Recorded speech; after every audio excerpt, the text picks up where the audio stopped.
कार्तिकी यात्रेसाठी देशभरातून येणाऱ्या भाविकांना लाडू प्रसाद बनवायचं काम सध्या सुरू झालेलं आहे। मोठ्या प्रमाणात इथं लाडू बनवले जात आहेत। जवळजवळ 8 ते 10 लाख लाडू कार्तिकी यात्रेसाठी येणाऱ्या भाविकांना प्रसाद म्हणून द्यायची तयारी मंदिर समितीने केलेली आहे।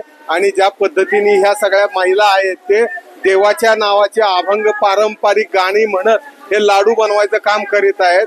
आणि याच चांगल्या पवित्र भावनेने बनवलेले लाडू आता भाविकांपर्यंत पोहोचले जाणार आहेत। आता ज्या पद्धतीने तयारी सुरू झालेली आहे, मोठ्या प्रमाणात इथं काम सुरू आहे। आपल्यासोबत मंदिर समितीचे कार्यकारी अधिकारी आहेत। सर, किती लाडू बनवायचं नियोजन आहे, कधीपासून काम सुरू केलं? कार्तिकी यात्रा आता सुरुवात झालेली आहे। या यात्रेमध्ये साधारणपणे 6 ते 7 लाख भाविक येण्याचा प्रशासनाचा अंदाज आहे। आणि पांडुरंगाचं रुक्मिणी मातेचं दर्शन घेतल्यानंतर पांडुरंगाचा प्रसाद म्हणून बुंदी लाडू प्रसाद आणि राजगिरा लाडू प्रसादला प्रचंड मागणी असते। मंदिरे समितीमार्फत आपण पाहता या ठिकाणी लाडू बनवण्याचं काम सुरू आहे।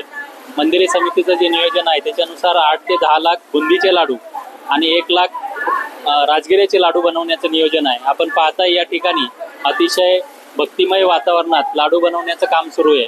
आणि याच्यामध्ये जे घटक वापरले जातात ते सुद्धा अतिशय चांगल्या प्रतीचे आणि अन्न औषध प्रशासनाकडून पूर्ण तपासण्या करूनच आपण या ठिकाणी लाडू प्रसाद बनवत आहोत।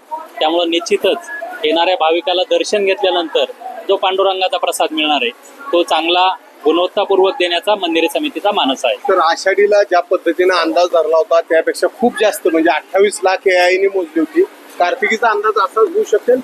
कार्तिकीला सुद्धा मोठ्या प्रमाणात भाविक भक्त आता पंढरपुरात दाखल होत आहेत। त्यामुळे निश्चितच मागच्या कार्तिकीपेक्षा आम्ही 10 ते 20% जास्त लोक येतील असा अंदाज पकडूनच प्रशासनाचं आणि मंदिरे समितीचं नियोजन केलेलं आहे। त्यामुळे आता आपण पाहताय मोठ्या प्रमाणात भाविक भक्त आता दर्शनाला दाखल झालेले आहेत।